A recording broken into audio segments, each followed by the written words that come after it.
Today, we live in a world that's both digital and physical, and everything is so interconnected that most of us don't know the full picture of our supply chains. So how safe our world tomorrow will be depends on the choices we make today. In this series, we'll be talking to experts who will give us insights on how you can do your part. Do you think that we have a quick fix for the supply chain problem? I'd like to tell you yes, but I'm afraid not.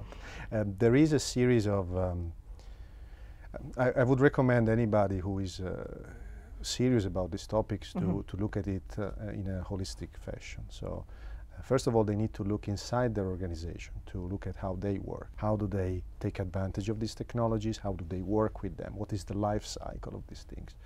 On the other side, they can, of course, protect their organization through state-of-the-art technologies, whether they are prevention, whether they are detection, through services, describe at length the breadth of technologies and services that would be useful for organization. But so the risk cannot be eliminated, but the risk can be reduced, or the probability mitigated.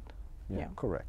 So would you think that open source code provides a lower barrier of entry for attackers as opposed to proprietary software? Yes, an attacker can, of course, easily inspect open source software when it is made available to everyone, but they have absolutely no problem to purchase software that is actually non-open source, obtain restricted components, and then study it at their leisure, actually through techniques that are extremely common nowadays, such as reverse engineering or black box analysis. And access the organization, map their network, go to their targets. How do you know, based on how attackers think, how do you know what we can protect? Like, how can we know what we can protect?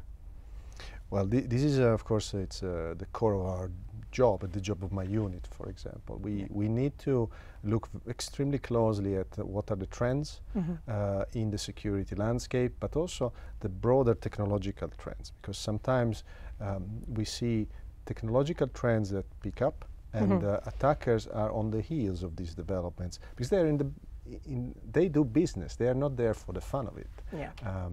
So it's also our job to be able to understand how they move. Do organizations need to understand as well, what do they have? Understanding oneself is key to protecting oneself and also the people that are our customers. It is good to then take these into your risk management process and consider why would the threat actor want to use you as a vessel to attack your customers? What can you do to mitigate this risk? What is the probability, the impact?